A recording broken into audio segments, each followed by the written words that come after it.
Hello, everyone. It's Professor Buzzkill here, busting myths, taking names. You know, we're trying to broaden the scope of the show, and we couldn't broaden it any better than with Dr. Martin Puchner, who's here with us to talk about his great new book, Culture, The Story of Us from Cave Art to K-Pop.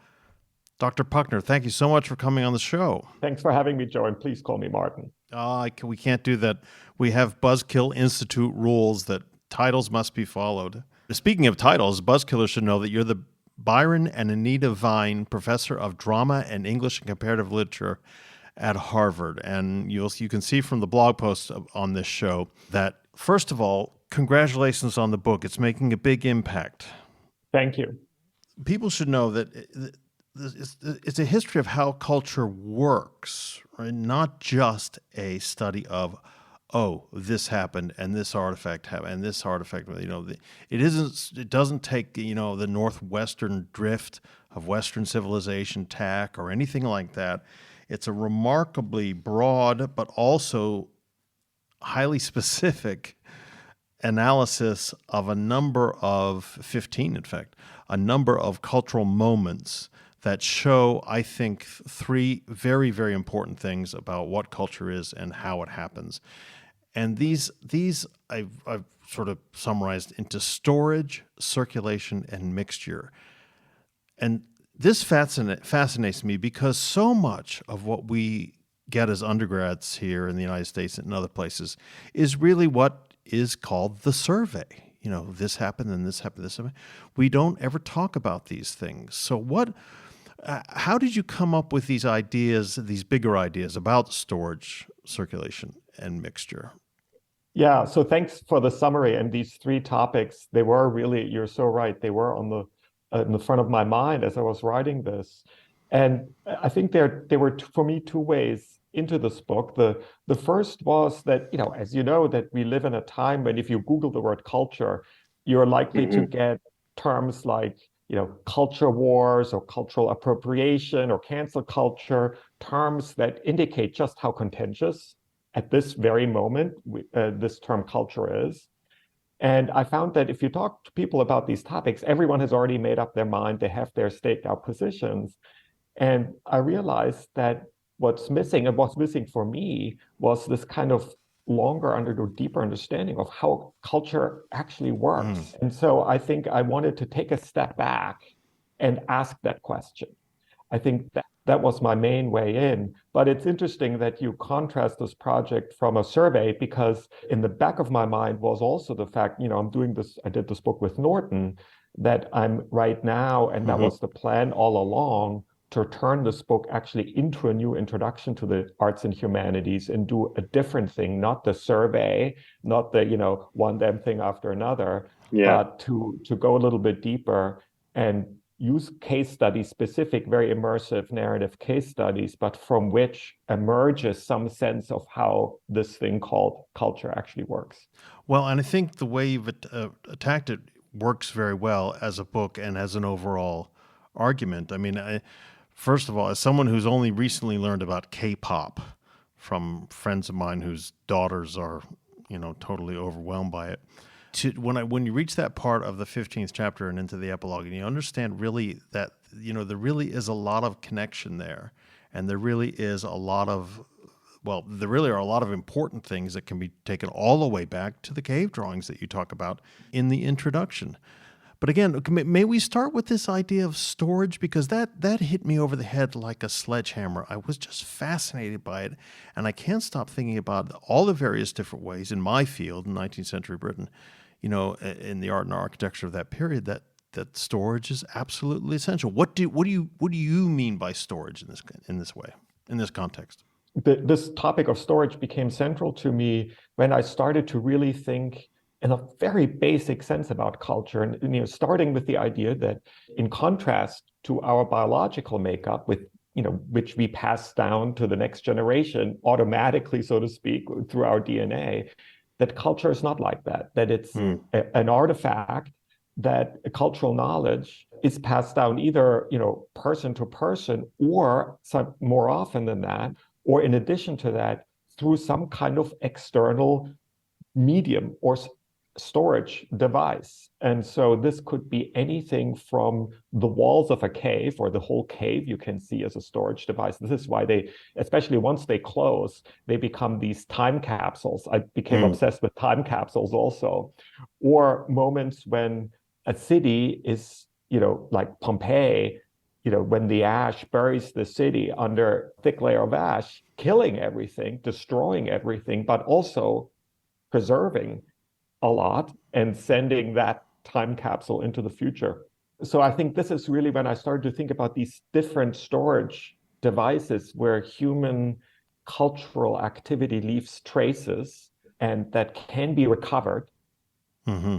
And so, everything from a cave to writing, I had written another book, The Written World, where I thought very much about different writing technologies from different scripts to paper, parchment, print, all of these technologies. So I think that was also still floating around in the back of my mind. And I expanded that now in this book to include all of these other storage devices, cultural storage devices.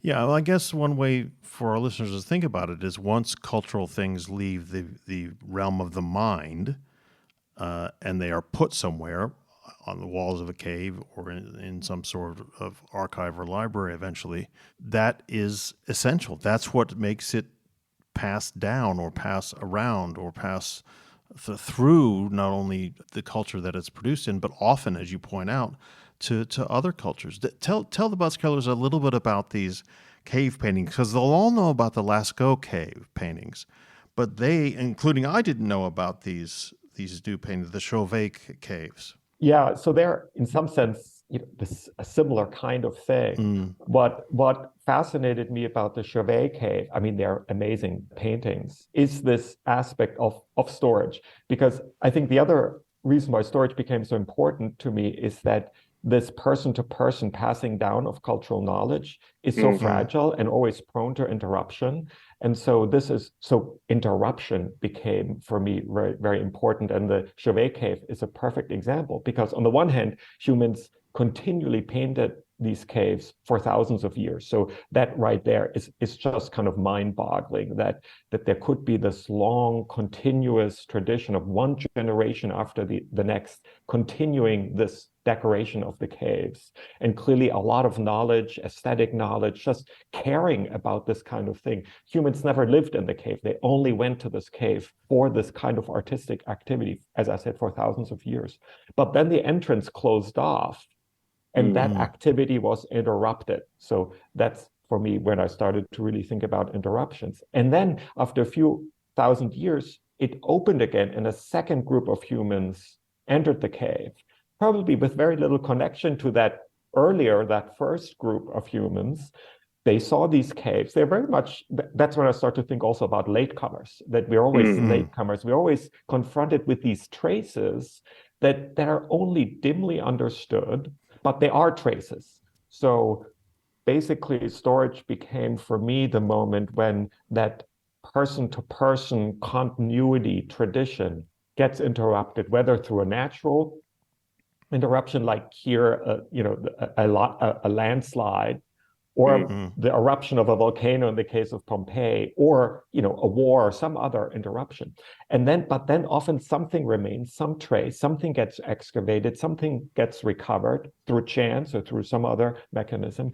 And then we're confronted with those traces, with this leftover storage devices or a script, an inscription that we can no longer read. There are many ways. And then that became for me the central dynamic of cultural productivity, if you will, finding these remnants, trying to understand them, probably misunderstanding them, but then Mm-hmm. incorporating them into a new form of culture.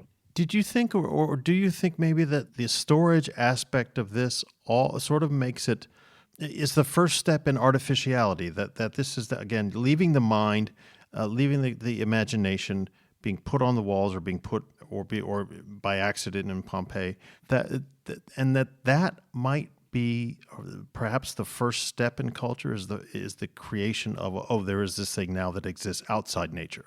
I think that's a nice way of putting it. And yes, you can think of it either as a kind of a history of tools. So now we have Hmm. tools. But artificiality, I think, is even better because it's not the person-to-person transmission. There's something mediates, something is between person to person, something, whether it's a cave or a script or something else or a particular style of painting. Hmm. And some of these cave paintings are abstract, they're not representational. And so, yes, and that intermediary has its own dynamic and logic and affordances. It allows certain things, it doesn't allow other things. So yes, it is a history of artificiality. And of course, as we are talking about storage, about you're talking about artificiality, I think our language here resonates very much with our current moment, obviously, and that was in the Hmm. back of my mind too, from storage, electronic storage. For the first time in human history, the cost of storage is really almost down to zero. And that, I think, Hmm. is something very interesting to think about. And artificiality in various ways, including AI, somehow resonate with this deep history. But you also saw that there are these very conscious and very large governmental constructions of not only storage facilities, but the idea of storage. Even back, in chapter 7, you talk about Baghdad being a storehouse of wisdom. And most people who studied these periods wouldn't think that, but the extent to which the Baghdadis and the governments in those regions went to the extents they went to create storage specifically for culture was frankly amazing. It was amazing. And another way of thinking about this artificial storage history is to say that it's not natural. People have Mm. to decide to do it. If it doesn't just happen automatically. And so that means often a very collective endeavor, because for most of human history, storage was very expensive. So it needed deliberate investment, and that meant investment of communities, of governments, of collective groups of humans who decided that this is important. And yeah, the storehouse of wisdom is a perfect example, a conscious decision by these rulers of Baghdad to Mm. create an institution that translates knowledge. It's a gathering point, knowledge from India, from classical Greece, really wherever they could, from Persia, wherever they could find it, and somehow connect that with rising Islam and Islamic thought and theology. And since you mentioned governments, and I think it's the right way of thinking about it, I was in Baghdad last fall for 2 weeks, and well, I went to they recreated the storehouse of wisdom. They Mm. recreated the storehouse of wisdom as a kind of an academy of science. Mm. But Mm. they were very consciously connecting to that earlier history. And it's now a governmental organization that's right there on the Tigris River. And it is kind of cool to see how that ancient history very much informs the way in which Baghdad, right now, Iraq, is trying to sort of restart its culture after these 20 years of war. And of course, we are talking almost on the 20th anniversary of the Mm. US invasion of Iraq. When I was reading the later chapters as we're getting closer to the 20th century and into the 20th century, I started to think of storage in the cases of hiding works of art during especially World War II. And that, of course, meant taking them from places of storage to another place of storage. But what I've always found fascinating about that process and was, of course, the choices that these cultures and governments made about not only what to save, presumably everything, but perhaps more importantly, the priority order, which needs to go down into the mind first. Do we put the Mona Lisa down there first, or do we put something else down there first? That sort of intersection of culture and bureaucracy and the priorities there, and was absolutely fascinating.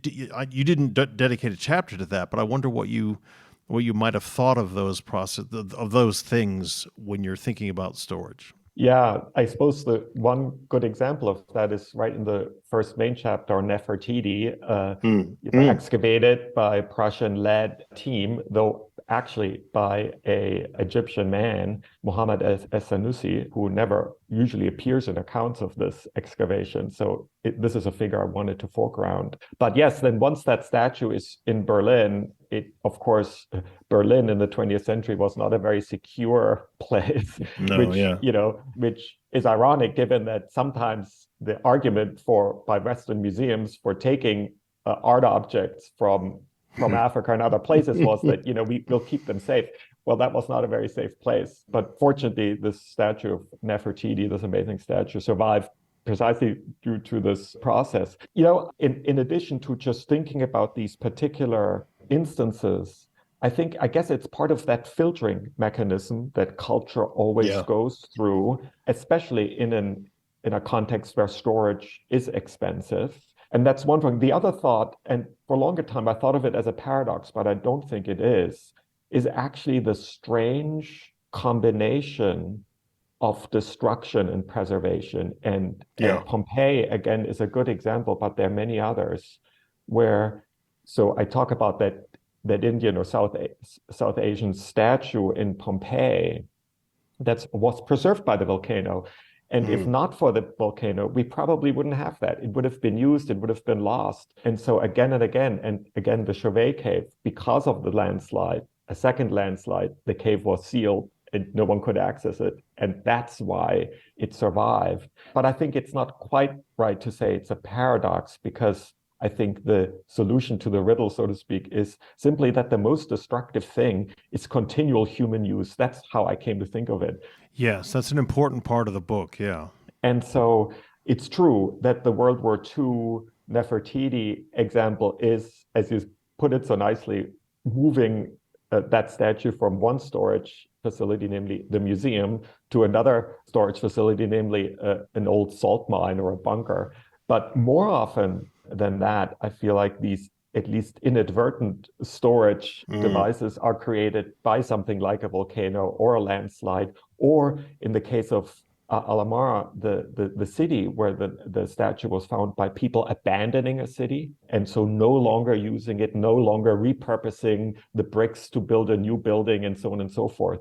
But that for me became a kind of really interesting and unexpected, in some sense, point. Well, and I don't want to give too much of the book away, but you end up talking about this library of the future at the very end of the book, and it's also fascinating and gripping. And that to me is, well, I keep overusing the word fascinating, but I didn't know about this, and I was floored about to read about all the different ways in which storage was thought about in the Library of the Future, and also the production of culture was thought about in the Library of the Future. So please tell the Buzzkillers a little bit about what that was and is, because it's in theory still going on, or it's still, the project is alive. It is still alive. And in many ways, it was, given everything we've been talking about, it's going to be clear to listeners how perfect it was somehow for my project. It's a project designed originally by a Scottish artist, Katie Patterson. It's set in Oslo, and it started in 2014. And so when she started to ask every year one author to write a text, not publish it, the text is deposited in a special room in the Oslo Public Library and will be published in 100 years. So it will be kept secret and locked for 100 years. At the same time, there is a forest or clearing in the forest above Oslo, and saplings are growing there. And so those are the trees from which in 100 years, the paper will be made from the pulp of those trees on which these texts will be printed. So there's very much also a kind of environmental angle to it. And right there, you have all the topics we talked about. You had storage. So there is that, room. There's a special dedicated room in the Oslo Public Library, beautiful room, right at the top. You have institutions that we talked about, governmental, if you will, institutions. This is a public library that preserves those texts and which we assume will be around in 100 years. There's technology, namely paper and print making. And because no one knows whether there's still going to be paper and print, there are actually instructions of how to do that. That's also part of that Yes, project. that's amazing. Yeah, that's right. Yeah. And then there's the interruption, namely, and that's sort of built into that project right from the beginning. These texts won't be published right away. There is this 100 years long interruption, diminishing by 1 year each year. And so raising all these questions about longevity, about will people still care about these texts? Will these institutions still be around? Will there be readers for these texts, and so on and so forth? So I think it's a brilliant project, and it captures so much of what I had thought about, and it adds that environmental angle. Yeah, that was one of the things that I can imagine so many people, when this was started and when it was presented to the public, really thought, gee whiz, what a nifty thing. The trees are being planted that'll grow up, blah, blah, blah. But then you point out some of the potential cultural clashes or political environmental clashes that, in 100 years, maybe we won't want to print things on paper because of all sorts of environmental reasons. So that's a sort of like developmental quirk that most of us, including me, wouldn't have thought about if you hadn't discussed it in that chapter and epilogue. Yeah, I think the reason why I start to think about that is because of another sort of theme that we haven't really talked about that much, namely this question of changing cultural, political values. And of course, this is something that we're thinking about very much. This goes back to the culture wars and so on and so forth, tearing down statues, changing texts, how to reckon with the fact that many, or almost all of the cultural artifacts that survive into our time come from societies that work very differently with very different values, and how we should relate to them.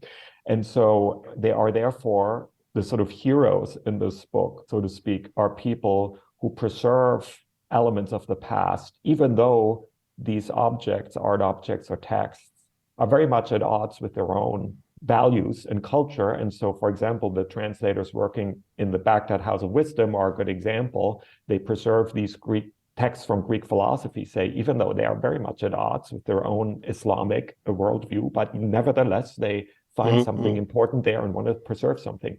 So the Future Library Project, I think, raises that question also, perhaps indirectly, because, the question isn't just, will the storage itself continue to exist in that form in 100 years, but will the culture care? Or will even though it has this environmental angle, in 100 years, I mean, this is a speculation on my part, but we are so quick to pass judgment on the past along various kinds of social justice axes. And I think it's not too much of a speculation to think that in 100 years, all of our decisions and lives from an environmental perspective will be treated very harshly. And so that might include even this Future Library Project, because yes, there are these trees and saplings growing, and that's a nice sustainable way of doing it. But of course, the entire project, people come for the handing over ceremony and so on and so forth, consumes a lot of resources.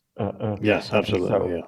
And so it just makes you, and I guess a history of culture that looks at thousands of years, you immediately come up against that question of changing values. And I think one of the takeaway, or the main takeaway point for me, was a kind of humility with respect to the past. Not that we shouldn't hold on to our values, or believe in certain progressive ideals, but that we should combine that with a certain humility in view of the diversity of human societies that produced art objects in the past, and cultural knowledge, and the fact that the future will probably, or we have to hope somehow, that the future will not judge us too harshly. And that kind of environmental angle is just one of the many perspectives from which that might come. Well, this is a good time for us to take a little sponsorship break to let our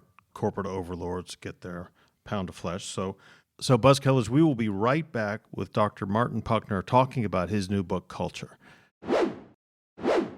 Okay, we're back.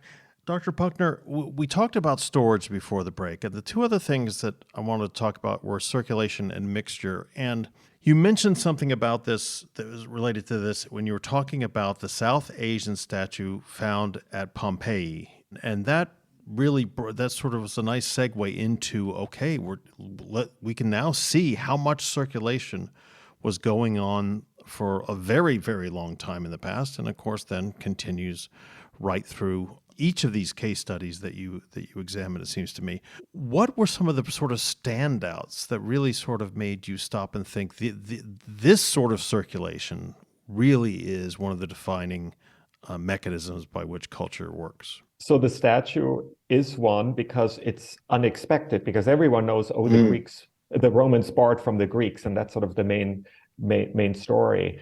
But that the Roman Empire really imported art and culture from so many parts of the world, including, of course, also Egypt, but as far as South Asia, is something that I wasn't aware of, that hadn't been part of the way in which the story had been told to me. So I started to track either particular objects like that one statue and how it might have arrived and through what means, in Pompeii, in this provincial town in the Roman Empire, or to look at the people who were responsible for the actual circulation of culture. So one example of the latter were two Buddhist monks, a Chinese Buddhist monk, Xuanzang, who travels to India and spends 16 years in India and brings back manuscripts and statues and all kinds of cultural knowledge to China and really shapes Chinese Buddhism. And a Japanese monk who is part of an official mission from Japan to China and does something similar there. And those two case studies actually also go back to the theme that you introduced earlier, namely government policy. So the Chinese traveler Xuanzang was completely on his own. He even violated government policy against travel in those regions. So he was sort of the lone cultural traveler, so to speak, who even violates an imperial decree and comes back. Though then he's embraced by a new emperor because the emperor realizes this is incredibly interesting and valuable and important information. The second one, ending the Japanese Buddhist monk, is completely different story. There, it's official governmental policy. The Japanese emperor sent official cultural diplomatic missions over a couple of hundreds years to China in order to bring back cultural knowledge and techniques. So there it's governmental policy. In the Chinese case, more of an individual. And so I started to assemble case studies that show just the variety, I suppose, of the way in which objects and cultural knowledge move from one culture to another. And if you look at all the case studies, not two are alike. They really show a panoply of the ways in which culture moves. Yeah, so I should remind the Buzzkillers there are 15 chapters, and each one of them has a case study that has a circulation aspect to it. But also you link the circulation to the storage in the sense that not only in the Pompeii case is that obvious because it's entombed, but there are lots of other cases where the storage helps the circulation, which seems somewhat counterintuitive, but then the circulation helps the storage. It's true, and I think they're sort of, if you will, on a high level of abstraction, they're linked or raise similar issues, because in both cases, it means one group of humans or individuals being confronted with something that they don't quite understand, something that comes from elsewhere. In the case of storage and the cave, from the distant past. And of course, the old adage that the past is a foreign country sort of comes to mind here, or from another culture and the past. So in each case, it's somehow a confrontation or an encounter of something that's most likely misunderstood, that creates surprise, but perhaps also curiosity. And I think those encounters often are the spark of something completely new and unexpected. And so this is why the encounter with the past through storage and the counter with something from another culture, from some distant land, are in some sense became sort of almost parallel if you look at it from the kind of a bird's eye view. Well, I fear we could be in danger of giving away all the secrets of the case studies, so all the details of case studies. And we want Buzzkillers to get the book, because not only is it a very important book, but it's a very, very readable book, and it is eye-opening in so many ways. Each chapter taught me something either about a case study I had no idea about, or, as in the case of Pompeii, taught me more about something I thought I knew very well. But if we get onto the theme of mixture, maybe the final case study, K-pop, is the best way to describe how one of the important ways in which this mixture can work, and which it has worked in contemporary cultures, kind of without even noticing it. Right? It's almost as if a lot of the mixture and mixing things you talk about in K-pop, the kids who listen to K-pop don't think, hey, well, he's breaking into English all of a sudden. What does what does that mean? It just seems natural to them, or they don't question it, I should say. I think they don't question it, though. I think they're quite aware of it. I mean, I don't know. I mean, we're both of a generation where we didn't grow up with K-pop, so I Right. also mostly encountered it through the kids or friends. And for me, the sort of signature moment, and I mentioned it briefly in the book, is I'm staying with friends in Oslo, as it happens, and their sort of 11-year-old son. I show up at breakfast, and I'm surprised to find their 11-year-old son. 11-year-olds don't like to get up early. Is No, already yeah. up. Has set his alarm, is already up, and is sitting at the breakfast table studying Korean. He has a Korean textbook, and he Mm. wants to learn Korean to know more about his K-pop idols, and that. Oh, and you point out that he's doing this on his own. It wasn't like a Korean option at school. He Totally on his own. And so that's when I started to think, I need to learn more about K-pop. And then of course it's in part a history of the internet, with the Mhm. Gangnam Style video being the sort of the first sort of breakout video to reach a certain scale, so to speak. So that topic of circulation and media and artificiality that you mentioned Mm. earlier, is part of it. There is the government policy part of it, because K-pop, it started as a kind of government policy in the 80s, really to invest in a kind of culture industry. You have the kind of, and it's something that we haven't talked about so far here, of course, clashes of culture, encounters of culture, also often product of war and Yeah. violence Oh, of yeah. all kinds.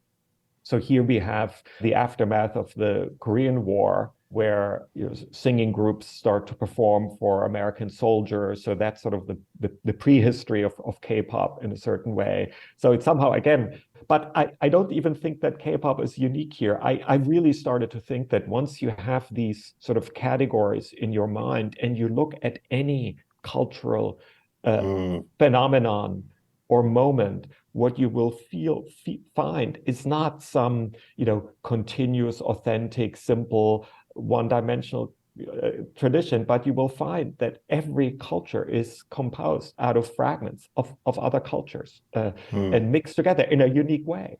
And so this is why I think that some of the I think this goes against two very dominant ways of thinking today. The one is, of course, the resurgence of a kind of ethno-nationalism and so on and so Mm. forth, and the very selective histories that go with it. But I think it also goes to some extent against a certain sort of, on the left, worries, I think misguided worries about cultural appropriation that can also Mhm. lead to a kind of thinking, you stay with your culture, I stay with my culture. We have to be super careful.